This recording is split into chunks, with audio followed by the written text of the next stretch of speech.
So I like arguing with people, even if I agree with what they're saying. I do it just for the fun of the game. So naturally, I've been looking for controversial topics, and thus I run into taxes.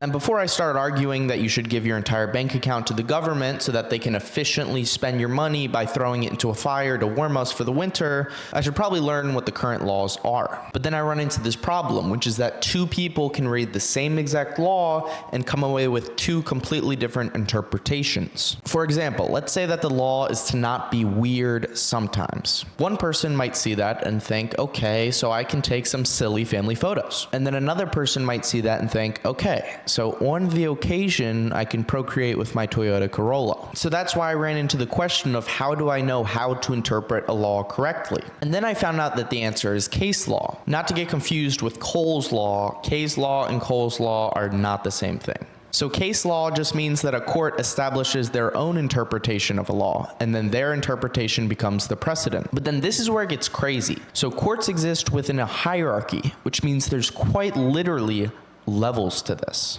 There's levels to this!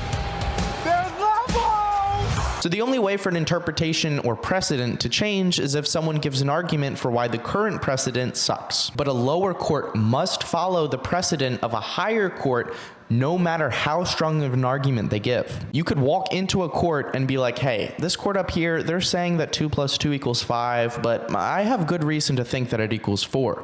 And the judge can hear that, agree with you, but then be like, I'm sorry, my hands are tied. They're the people who have the authority, not me. And well, I think that's hilarious.